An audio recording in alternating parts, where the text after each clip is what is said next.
Saludos a todos y bienvenidos a una edición más del podcast de Miedoscope. Espero que estén muy bien. Una disculpa por no haber subido más temprano el podcast como usualmente lo hago, pero como ustedes saben y si han seguido el programa de Miedoscope, se han dado cuenta que pues ahora sí que han pasado muchas cosas en estos últimos días. Me enfermé de la garganta, de hecho todavía no estoy al 100 de la garganta. Pero aquí estoy con ustedes y al rato voy a estar también en Miedoscope sin ningún problema. Porque me gusta lo que hago y obviamente sé que a la gente le gusta mucho el programa y pues es parte de, ¿no? Esta noche, porque imagino que el programa lo están escuchando en la noche. Y si lo están escuchando en la mañana, pues no tiene chiste así.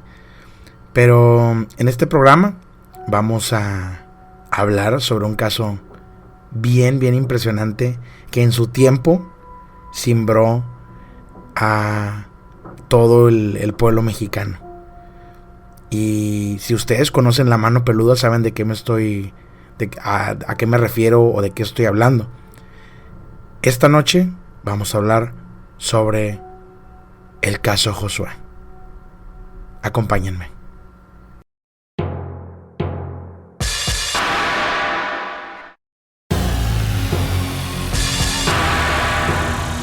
Estás escuchando tu podcast más terrorífico, Miedoscope.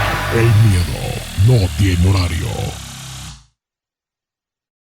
Bueno, como todos ustedes saben, La Mano Peluda es uno de los programas. Digo es uno porque en la actualidad todavía existe, con otros conductores ya. Y quizás alguna otra temática, no sé. Pero La Mano Peluda original, pues ahora sí que era un programa de radio que pasaba en Radio Fórmula o pasa en Radio Fórmula en la Ciudad de México. Y este programa realmente me trae muy buenos recuerdos y la verdad es que pues ha sido un pilar de la radio mexicana. Yo recuerdo mucho cuando estaba más chico, ahorita tengo ya 36 años, que íbamos en la carretera mis papás y yo. Teníamos un Cutlass en aquel tiempo.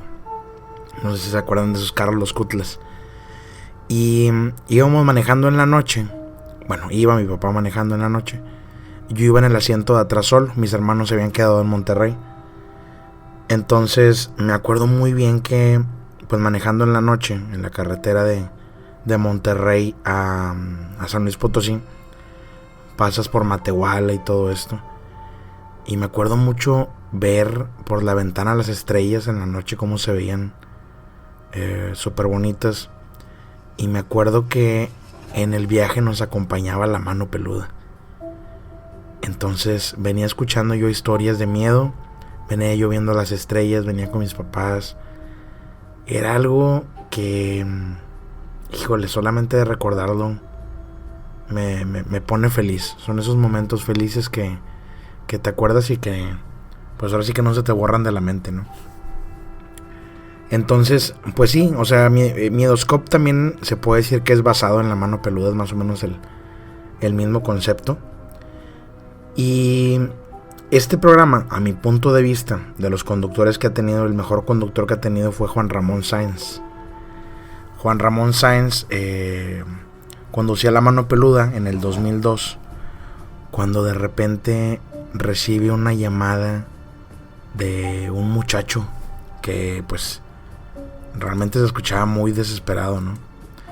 De hecho tengo aquí la historia de lo que pasó con el caso de Josué, y voy a estar leyendo la historia para que se acuerden más o menos del caso, hagan memoria, y después de leer esta historia vamos a tratar de desmenuzar la misma y sacar conclusiones sobre el caso Josué. Vámonos con esta historia del caso Josué. El caso Josué. Esta historia de terror emitida en vivo por el programa La Mano Peluda es una de las más famosas del programa. Josué era un joven que un día, en compañía de su abuela, su mamá y dos hermanitos, cruzó la frontera en busca de una mejor condición de vida. Al paso del tiempo, su situación era precaria y Josué, como hijo mayor, vivía desesperado por hallar la solución para que su familia dejara de padecer la pobreza. Trabajaba en un lado y en otro, ganando apenas lo suficiente para comer, y un día amaneció con una idea que, según él, remediaría todo. Esta era vender su alma. Al cabo de 11 meses, este joven consultó, investigó, consiguió algunos libros de magia negra y una noche se le aparecieron en su cuarto 3 sombras que le dijeron: Josué, ¿así que quieres dinero y poder? Sí, ese es mi mayor deseo, respondió el joven. Entonces, para cerrar el trato, necesitamos el alma de un ser querido. ¿Cómo un ser querido?, dijo Josué sobresaltado. Si estoy haciendo todo esto es precisamente para que ellos estén bien. Si realmente quieres que tu familia deje de padecer hambre, debes entregarnos el alma de uno de sus miembros. Tienes hasta la próxima luna llena para hacerlo. De lo contrario, te va a pesar. Las sombras se fueron, y esa noche fue la más larga en la vida de Josué. No durmió pensando en lo que las sombras le habían dicho, y a su cerebro le llegaban pensamientos encontrados. Al otro día, se enteró de que faltaban 2 noches para la luna llena, y él tenía que resolver la situación. Un joven de apenas 16 años, con el firme deseo de cambiar el destino de su familia, frente a la oportunidad que por mucho tiempo había buscado, decidió llevar a cabo un plan siniestro. El problema era, ¿a quién de sus familiares iba a entregar? A mis hermanitos no, los quiero mucho. A mi madre tampoco, ella me dio la vida. Ya sé, a mi abuelita. En fin, ella ya vivió, y así llevó a cabo el macabro hecho. El joven narró que en una noche asfixió a su abuela. Posteriormente, al hacer los trámites de muerte, las huellas del crimen inexplicablemente habían desaparecido y el hecho parecía una muerte natural. A partir de ese momento, Josué recibió un anillo que simbolizaba su compromiso con el mal, y la vida de su familia y la suya por fin cambiaron. Empezó a recibir dinero, lo que le permitió continuar con sus estudios. Se abrieron todos los caminos y descubrió en su cerebro una gran facilidad para aprender. Cierto día, se separó de su familia para irse a vivir solo. Al paso del tiempo, concluyó sus estudios y obtuvo el título de biólogo. Más tarde, realizó el doctorado y tiempo después fundó una empresa. Al parecer lo tenía todo, menos esa tranquilidad interna. El remordimiento a veces era borrado por la abundancia de lujos y las excentricidades. Josué ahora tenía dinero y cierto estatus que le permitía tener y hacer casi todo lo que deseaba. Nadie sabe por qué, pero su familia se había alejado de él. Su soledad únicamente la paliaba con el dinero, la vanidad, los bienes, pero su vida estaba completamente vacía. Estarán de acuerdo que era una historia poco común y muy impresionante. Hasta ese momento podía ser cierto o no, cosa que se me aclaró cuando durante una entrevista telefónica con Josué, el ambiente de la cabina poco a poco fue cambiando. Empezó a salir frío debajo de la mesa, lo que me inquietó mucho. En ese preciso instante, Josué nos sorprendió a los radioescuchas y a mí cuando desesperadamente mencionó que un ente se aproximaba a él. Es una mujer que flota y tiene una enorme boca, de donde surge una lengua como de serpiente. Ahora está frente a mí y trae algo en la mano. ¿Qué trae en la mano?, le pregunté. Una cruz invertida que en el centro tiene algo como un ojo, respondió el joven entre sollozos. Pero lo que me preocupa es que me dijeron que cuando viera esto me iba a morir. Comenzó a llorar con un llanto lleno de angustia y de terror. Le dije que se tranquilizara y escucharíamos un experto en estos casos. En ese momento mandé a corte comercial y solicité a mis productores que me comunicaran con el pastor Roberto Guaso, uno de los más importantes colaboradores del programa, un hombre comprometido con sus creencias y dueño de una gran experiencia en casos espirituales difíciles. Fuera del aire, comenté con el pastor el caso y lo que me estaba ocurriendo en la cabina, y me dijo que la situación del joven era muy grave y que invocara a Dios y abriera la Sagrada Biblia. De esta forma, los seres de maldad que habían llegado a la cabina se irían en medida que permaneciera la calma. Pasara lo que pasara, pues que no les hiciera caso.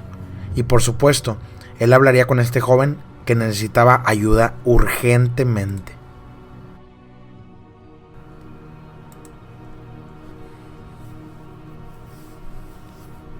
Entramos nuevamente al aire y Josué me indicó que el ser le había aparecido meses atrás y en esa ocasión lo había golpeado como castigo, ya que había regalado dinero a uno de sus empleados que se encontraba en apuros, y eso lo tenía estrictamente prohibido.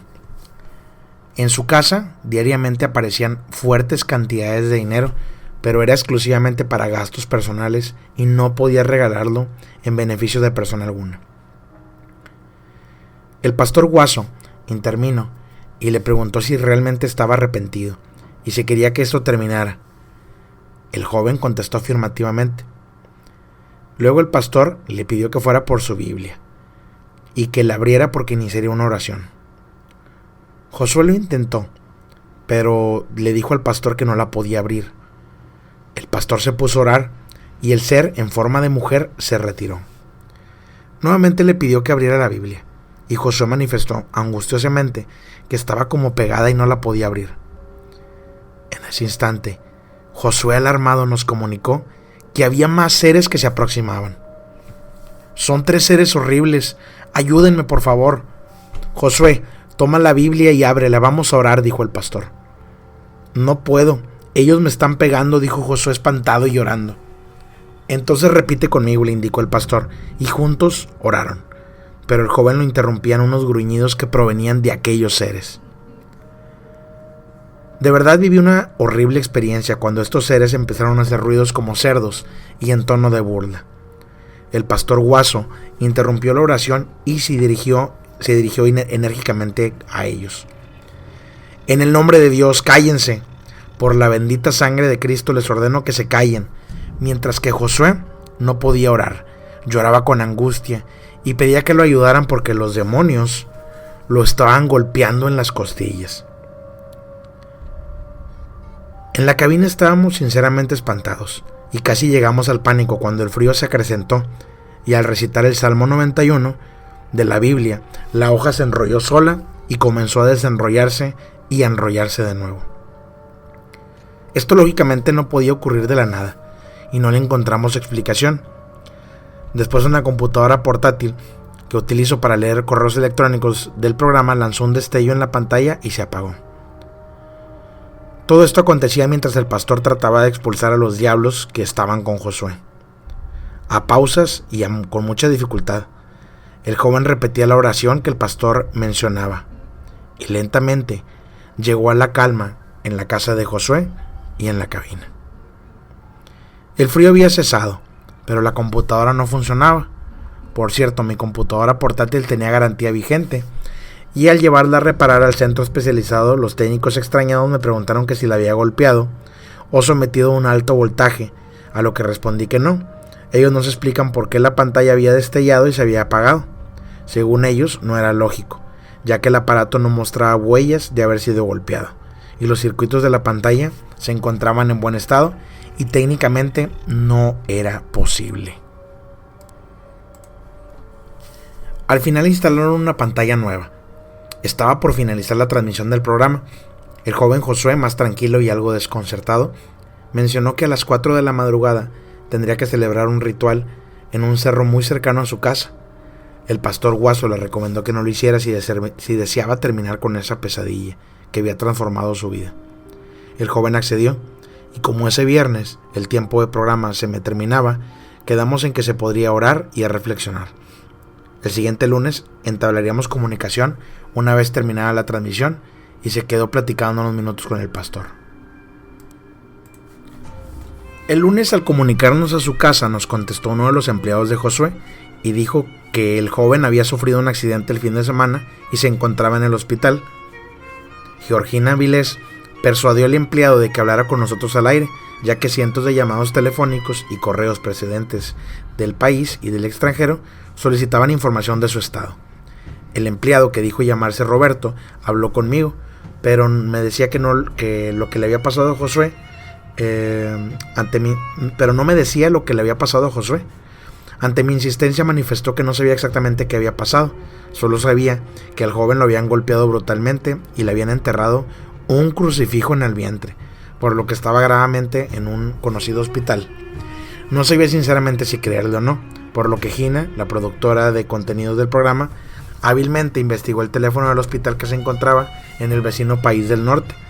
Hablé con una trabajadora social y me preguntó si era algún familiar, pues no había nadie con él y se encontraba muy grave.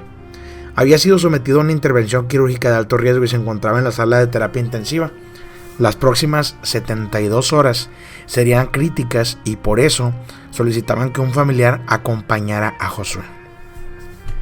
Solicité al aire que los familiares del joven acudieran al llamado del hospital y como llamábamos a diario, nos enteramos de que no se presentó nadie de su familia.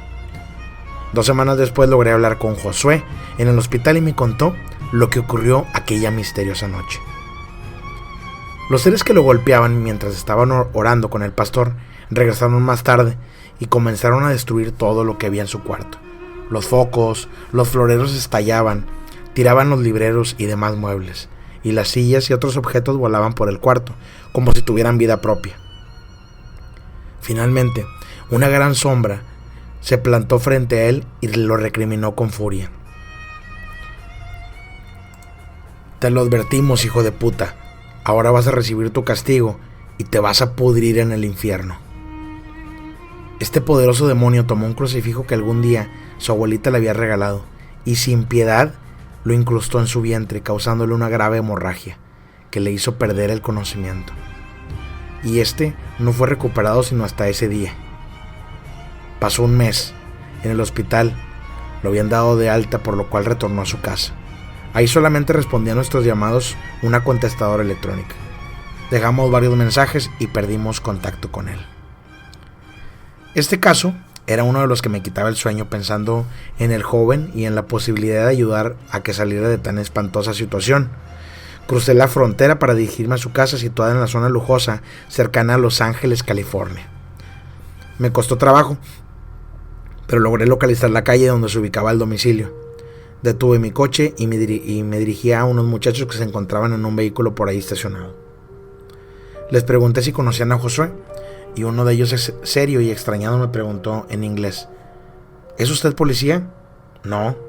Entonces aléjese de aquí, ellos son gente mala. Y sin decir nada, cerró la ventanilla y el vehículo arrancó. Quedé sorprendido por lo que me habían dicho aquel joven y localicé el número de la casa. Tenía en la frente un jardín grande y arreglado y la reja estaba abierta. Entré y llegué a la puerta principal. Era una casa lujosa, pero de construcción extraña, que se diferenciaba del estilo de las demás. Era como una vieja casona europea del siglo pasado, con grandes puertas y amplios ventanales. Toqué a la puerta y salió un hombre alto, delgado, de tez blanca. Parecía sajón, muy pálido y con una mirada extraña, y cargaba un gato negro. Detrás de él se distinguía una sala enorme, pero con un gran desorden y con un olor como a excremento. Se me quedó viendo y como preguntando qué quería. Buenos días, ¿habla español? No me respondió con palabras, solo meneó la cabeza e indicó que sí. Un escalofrío recorrió mi cuerpo. Mire usted, ando en busca de un joven de nombre Josué, y expliqué bravamente que hablaba con él y que me encontraba preocupado por su estado. ¿Se encuentra él? Nuevamente el pálido solamente movió la cabeza para indicarme que no, y cerró la puerta en mi nariz.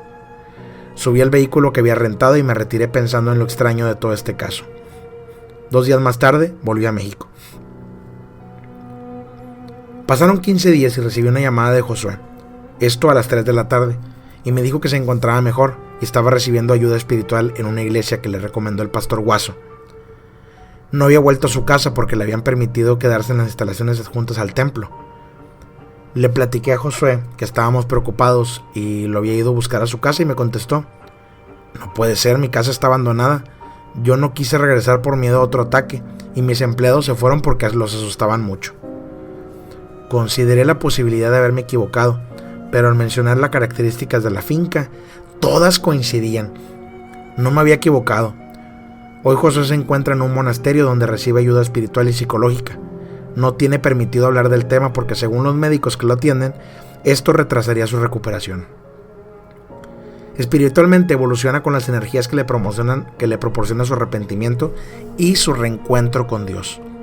Ojalá que la próxima vez que hable con Josué sea para que nos dé la noticia de que esa infernal pesadilla ha quedado en el pasado. Solo una cuestión quedó por aclarar. ¿Quién me abrió la puerta de esa mansión tan llena de maldad? La casona de Josué. ¿Usted se lo imagina? Ese recuerdo lo he dejado donde debe estar, en el olvido.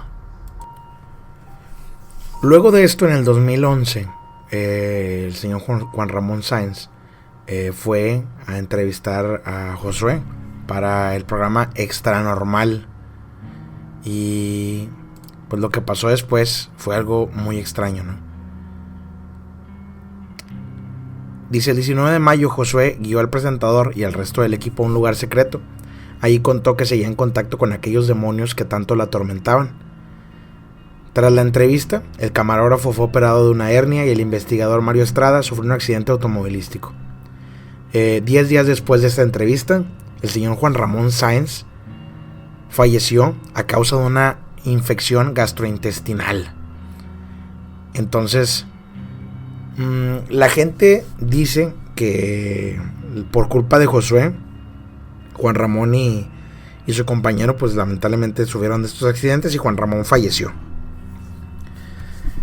Lo que se me hace raro es que esta historia tiene muchas cuestiones que no van una con la otra.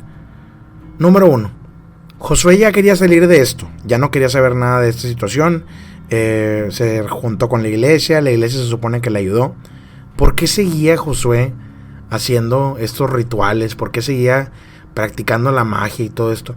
Inclusive, en la actualidad, si tú vas a Facebook y en Facebook tú le pones, fíjense bien, pongan atención a esto que les voy a decir. Te vas a la página de Facebook y le pones Josué Velázquez.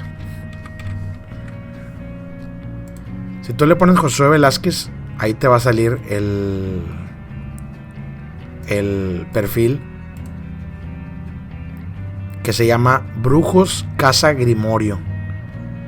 Esa es la página de Josué. Y se supone que todavía está haciendo ahí cosas que se supone que no debería, ¿no? Brujería y todo esto. Entonces, yo no sé, a mi punto de vista, puede ser que esté tratando solamente de llamar la atención. Honestamente, por el lado de Juan Ramón, y leyendo otra vez la historia, se me hace muy complicado explicar, por ejemplo, que esto que pasó en la cabina, lo del frío, lo de estas hojas que se volteaban y todo esto. Híjole, Juan Ramón era una persona súper confiable, que pues ahora sí que las cosas las trataba de hacer bien, ¿no? Entonces que él te platique una cosa como esta y que te esté echando mentiras está bien difícil. Yo la verdad ahí no... Vaya, sí tengo dudas, ¿no? Pero también pues mi opinión ahí es que es un poco falsa la historia esta de Josué. Y también, a mi punto de vista, es falso de que el señor Juan Ramón Sáenz haya fallecido por la cuestión esta de la historia de Josué. En mi punto de vista, hay muchas incongruencias en la historia, hay muchas cosas que nomás no. Lo que sí no puedo explicar es lo que pasó esa noche en la cabina, si es que realmente pasó. Fue una cosa bien impresionante. Lo del hombre de la casa también no lo sé explicar, no sé quién era él. A lo mejor se pusieron de acuerdo, yo qué sé. Pero también cómo se van a poner de acuerdo y cómo van a saber que Juan Ramón Sáenz va a ir a la casa a buscar a Josué, ¿no? Está bien raro todo esto. Igual, otra cosa también así súper incongruente es que si Josué admitió que mató a su abuela y que la asfixió en radio, ¿por qué no fue preso? O sea, está confesando un delito que es sumamente grave. ¿Por qué no hubo denuncia? ¿Por qué no está en la cárcel? No sé. Son cosas que se me pasan por la mente. Y bueno, es lo que les quería comentar. Ojalá que me dejen sus comentarios ahí en el YouTube. Igual si tienen algún comentario sobre este caso, adelante. Les agradezco muchísimo que hayan estado estos minutos conmigo. Que tengan ustedes una excelente noche. Y recuerden que el miedo no tiene horario. Que descansen.